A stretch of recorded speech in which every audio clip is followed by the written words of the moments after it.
probably know, will be held in 6 southern states. It's a day when, through the miracle of democracy, representatives of our great parties gather in their basements to choose the white guy with the meanest TV commercials and give him the keys to our nuclear weapons.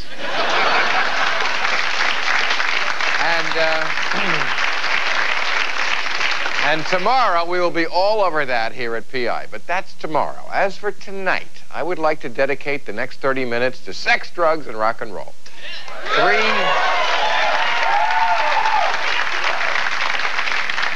Three great American institutions, all ruined by David Crosby. Now, my guests tonight are a comedian, a Stone Temple pilot, MTV's resident sex doctor, and the woman who founded Cosmopolitan magazine, so don't go away. Ladies and gentlemen, the star of Politically Incorrect, Bill Maher.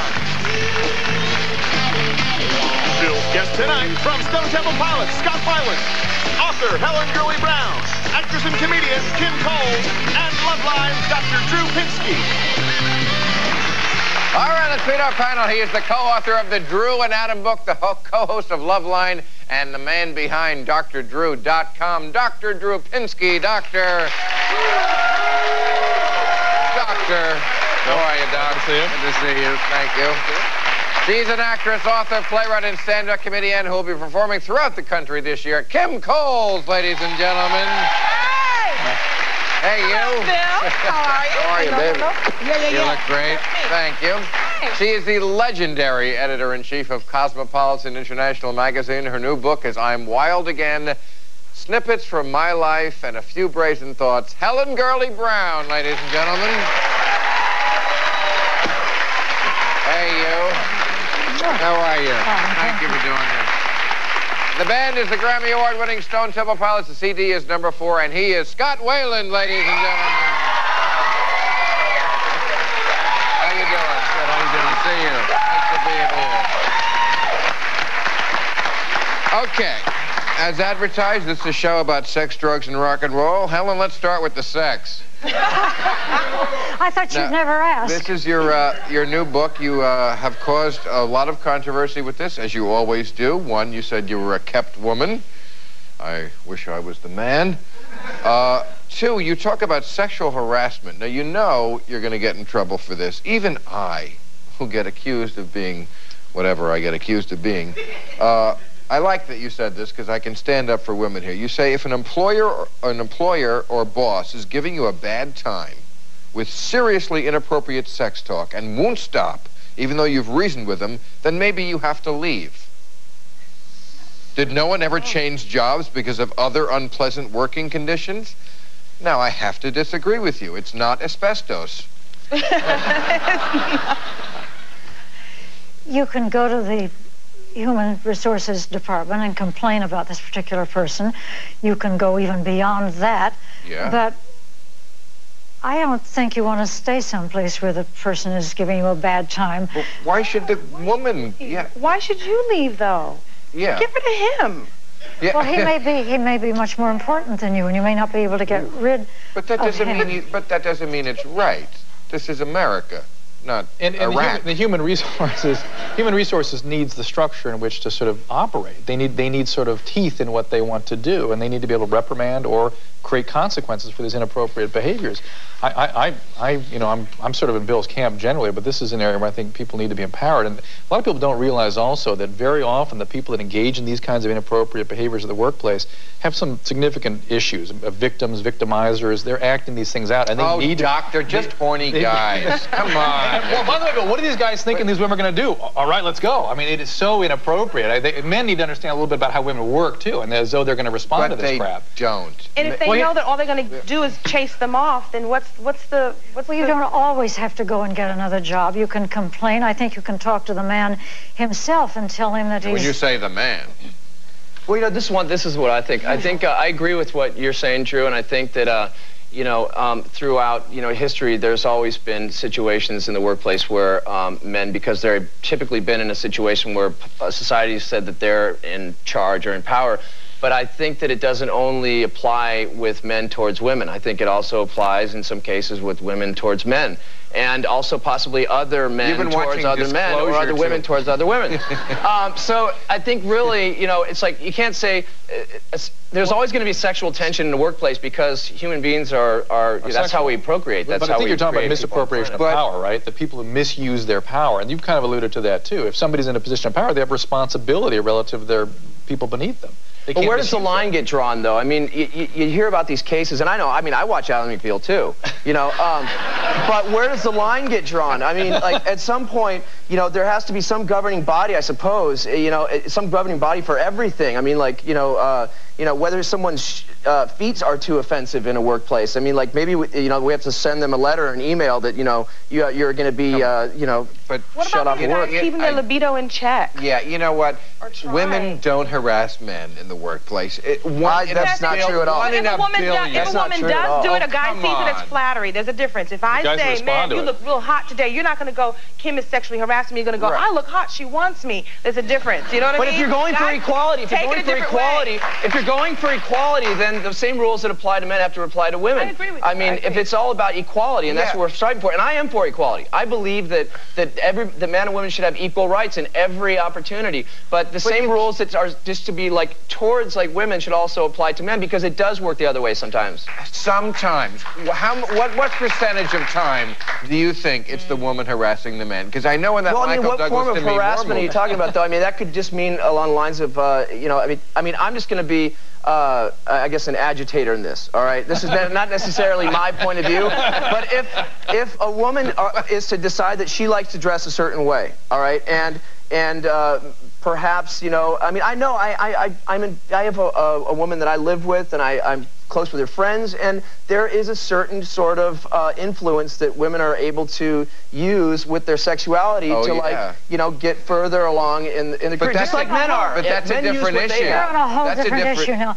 I just feel that sexual harassment... Well, people don't respond to that, though. I feel sexual harassment has gotten to be just too big a deal when it isn't really a big deal.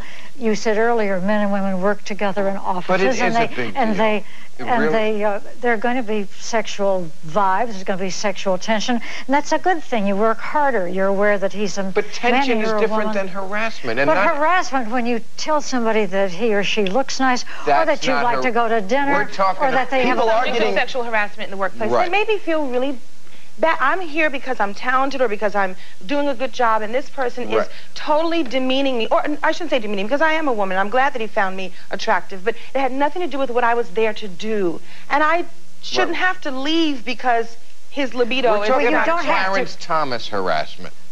You know, guys who won't take no for an answer. Guys who put a pubic hair in your Coke can. Right. And then become, you know... I totally agree with that, too, but I think that there's, at a certain point, there's like, you know, the more that this comes about, the more attention is put, that is like sort of directed towards it, and then the line between what is harassment and what isn't harassment kind of gets blurred there. Excuse me, guys, I got to take a break. We'll be right back.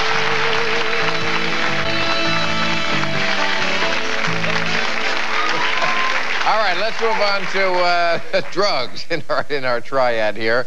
There is a new book out called Addiction is a Choice. It's by George W. Bush. No, I'm kidding. I thought that was Nancy Reagan. That's ridiculous. Bush certainly couldn't write a book. Anyway, it's by Jeffrey Schuyler, Ph.D., and I agree with this guy. He says all of addiction is a choice. That's the title of the book. From heroin to coffee, he says it's a matter of free will, and it's not a disease, and being hooked is a choice. Every time you make it, it's a choice. Who starts? You can go for the second. We have a few things to say about that. Yeah, go ahead. That is somebody who's never dealt with the disease. One of the things we try to get people to overcome when they have this disease is even the sense that they could use their willpower in relation, other than to getting them to treatment. The disease is an operation, it's basically a hijacking of the survival mechanisms, the survival drives, the survival reward systems that then become focused on a particular drug as the requisite of survival. Is that making sense so far? No. It doesn't. At the same time, it's not involuntary. To initiate it is not. And there's no doubt in our culture today, people learn that the way they manage unpleasant feelings is sex and drugs and fast cars and money, and it doesn't work. But if you have a biological predisposition to conditioning... Well, it works for a while. You're still working on it, Bill, I understand that. But be that as it may, if you have a predisposition to conditioning of the reward system, some drives begin operating that overwhelm your willpower very easily. He says the conventional wisdom is that once you use the drug, something changes in your body. And that change, which has never been identified, only hypothesized. It's been identified. It's worked out. Intracytoplasmic changes are worked out. It has been highly evolved. But then how come so many people are able to quit? Okay, let me come in for a second. First of all, the choice. I know a little bit about drug use, but I also know about the other side of it as well. It's a choice when you through your teens, whether you want to pick up and start experimenting with drugs. It's a choice once you're able to get detox. For a person who is an addict or an alcoholic, okay, it is a choice once you do have some distance from it, if you want to pick up again, once you're free from it. But once there's something that happens, and Drew was saying this, there's something that happens. If I were to go and pick up and try to have a glass of wine or a rum and coke or whatever, there's a phenomenon of craving that takes place that doesn't happen with everybody else. All right, there's something that happens where... Craving is still a matter of free choice, unless you're shooting smack in your sleep. Remember, it's a hijacking of the survival mechanism. So the brain, not with thought. This is the part of the brain that doesn't have language and logic or language, but it believes that it won't survive without the drug. That's the intensity of the craving. That is so fancy and so complicated that I'm not sure I know what you're talking about. I think they're not to be disrespectful, there are all kinds of addictions, and you're talking about drugs. My sister was an alcoholic, and she was absolutely convinced that it was systemic or indigenous, and I say, excuse me if I can use that. You have a means of saying no, and there's shopping addiction and sex addiction, and I have a fudge brownie addiction, but I can say no if I really insist on it. I just think it's a matter of choice. Well, it's not a matter of choice. So here's the thing. It's like it is for everybody. For shopping even, all right? Someone who is a shopping addict, you're okay, and you don't have to go on a $50,000 and 2-day shopping binge if you don't start, But once, like, you get into that mode of, you're there on Rodeo Drive, I don't know, that's probably where you shop, I would guess. And you start buying, something happens. And I think a lot of it, too, is like, it's not just a physical thing. It's like also like a three-prong kind of thing. It's like also there's a mental thing. It's like something that happens for whatever reason from this big up to this big, you don't feel right about yourself, and you start to learn that through medicating the way you feel, it starts to make you feel like you think everyone else feels, like a whole person. And so when you're left with those empty feelings and there's nothing, you're not treating it with any kind of way, no kind of program. But at some point you made the choice not to. You didn't make a choice. With the help of other people. With the help of law enforcement. Yeah, law enforcement. And enough distance. No, listen, if you allow this guy... But many people have. Many people have. I quit smoking. Smoking was a bitch. You're not an addict. You're dependent on tobacco, but it's different than addiction. Tobacco, they say, is harder to quit than heroin. It is. But there's a difference. There's people that go through periods of their life through heavy drinking binges. If you made that choice at one point, that choice, it means, was always available to you at any point. I wish... Any time you picked May I speak liberally? Yeah, definitely. I had the opportunity to see Scott when he was in the throes of his disease, and I'm delighted that he is alive. And I told him, listen, I told him that if I could just put him in a room and lock the door, in 30 days, the biology would be different, and he would be able then to begin making choices. But in the throes of the biology, he couldn't make sense of his behavior. There literally is something that happens. Making excuses for it? Is that your problem? The possibility that it might be genetically programmed or genetically possible, is it that you're afraid that people are using that as an excuse? Is that what it is? Or, because there are people who can quit. There are people who fight that addiction and fight. I do think it's violent. You could even say food. No, not at all. It can be done, but I don't think it should be used as an excuse. All addicts control it early in their disease. But food can be an addiction also. I have an eating disorder as well. I know about that. I know about that. Well, it's like when I start genetic. It's because you don't have any willpower. You don't know how to pass a No, not it's self-esteem. I think the No. root of it is self-esteem. I don't know. You're Check the doctor. this out. All right, listen. When you're in the throes of being strung out, okay, and you're trying to like stop. You're trying to stop. The insanity that goes on inside your brain is so overwhelming that no matter what consequences are staring at you right in the face, you cannot look at it as any reasonable reason to stop because you're just craving that relief from that chemical brain so intensely. It will not survive the craving. It won't survive those impulses unless they're gratified. And what happens is thinking gets distorted into, I'll just get high this moment, and then I'll be okay.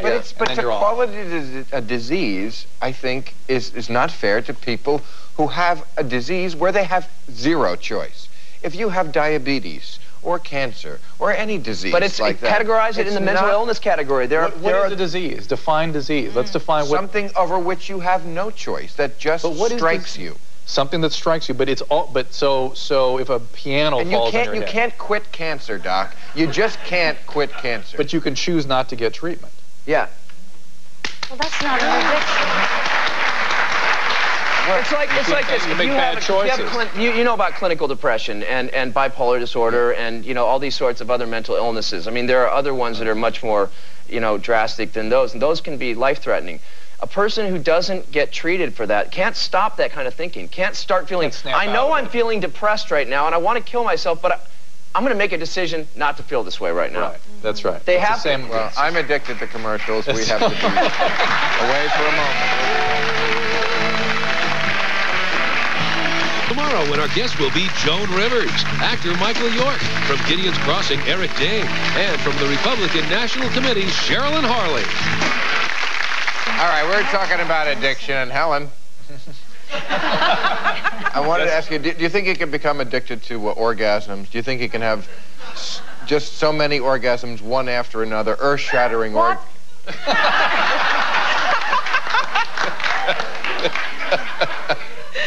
Well, I mean, Cosmo orgasms, it's a natural question.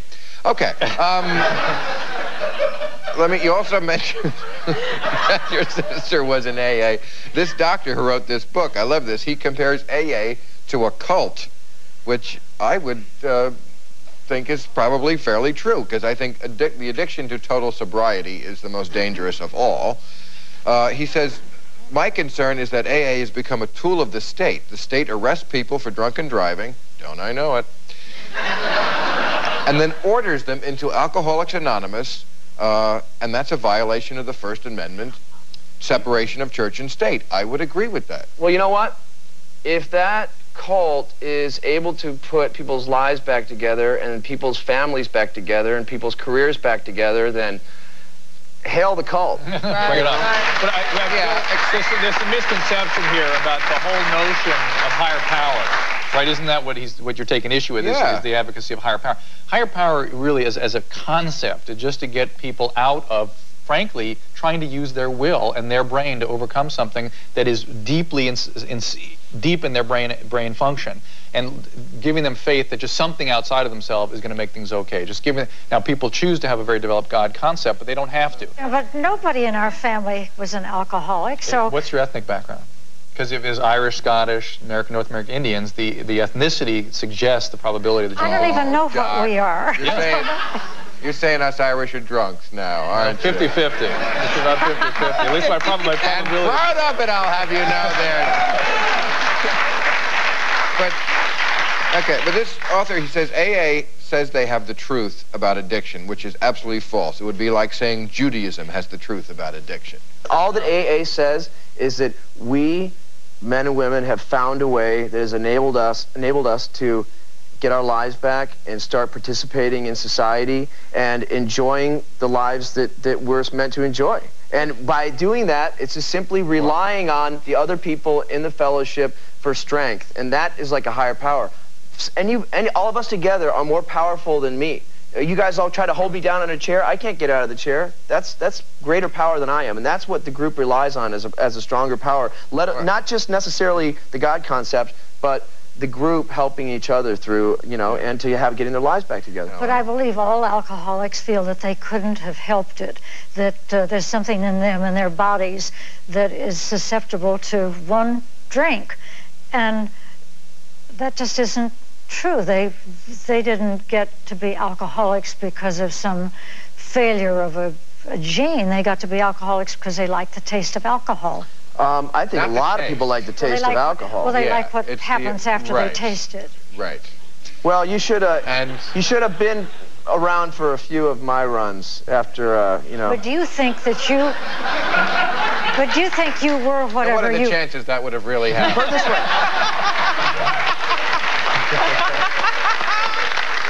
I got to take another. Okay.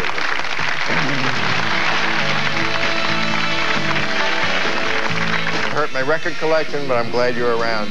Oh, tomorrow is, the big primary day. We'll be here, and boy, we're going to cover it.